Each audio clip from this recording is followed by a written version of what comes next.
आपकी थाली से खाना छीन सकता है, बल्कि पूरी अर्थव्यवस्था को घुटने पर लाके रख सकता है। क्या आप सोच सकते हैं एक छोटा सा फंगस कृषि आतंकवाद का हथियार बन सकता है? जी हाँ, अमेरिका में एक ऐसी ही खतरनाक साजिश का पर्दाफाश हुआ है जिसने पूरी दुनिया को चौंका दिया। हाल ही में अमेरिका की फेडरल ब्यूरो ऑफ इन्वेस्टिगेशन यानी FBI ने 2 चीनी नागरिकों को, जिसमें एक महिला वैज्ञानिक भी शामिल है, एक बेहद खतरनाक फंगस की तस्करी के आरोप में दबोचा है। इस फंगस का नाम है फ्यूजेरियम ग्रेमिनेरम। यकीन मानिए यह कोई मामूली फंगस नहीं है। फ्यूजेरियम ग्रेमिनेरम मुख्य रूप से गेहूं, जौ, मक्का और चावल जैसी हमारी सबसे महत्वपूर्ण फसलों को निशाना बनाता है। यह फसलों में हेड ब्लाइट या फंगस ब्लाइट नामक बीमारी पैदा करता है। कल्पना कीजिए एक पूरा खेत जो कल तक लहलहा रहा था, रातों रात पीला पड़ जाए, दाने सिकुड़ जाए और पूरा उत्पादन बर्बाद हो जाए।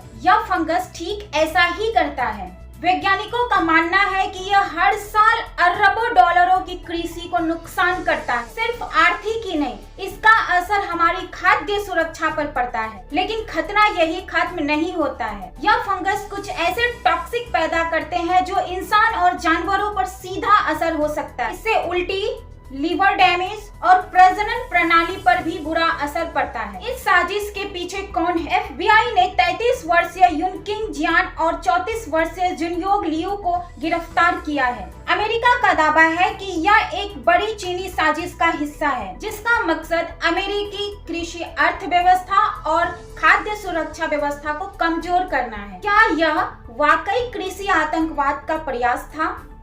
यह पहली बार नहीं जब चीन पर इस तरह के आरोप लगे हैं। अमेरिका लंबे समय से चीन पर बौद्धिक संपदा की चोरी, साइबर जासूसी और संवेदनशील जानकारी चुराने के आरोप लगाता रहा है। अब सवाल ये उठता है कि चीन वाकई दूसरे देशों की कृषि को नुकसान पहुंचाना चाहता है या डायरेक्ट वो कृषि अर्थव्यवस्था को निशाना बना रहा है? क्या यह उनकी असीमित युद्ध की रणनीति का हिस्सा है, जहां दुश्मन को आर्थिक और खाद्य संकट में धकेल कर कमजोर किया जा सकता है? यह घटना दिखाता है कि कैसे बायोलॉजिकल एजेंट्स का उपयोग सिर्फ सैन्य युद्ध में ही नहीं बल्कि आर्थिक युद्ध में भी किया जा सकता है। इस मामले में आगे क्या होगा यह देखना बाकी है, लेकिन इस घटना ने पूरी दुनिया को एक बड़ा संदेश दिया है। हमें अपनी खाद्य सुरक्षा को गंभीरता से लेने की जरूरत है। सरकारों को ऐसे अदृश्य दुश्मनों से बचाने के लिए और कठोर कदम लेने होंगे।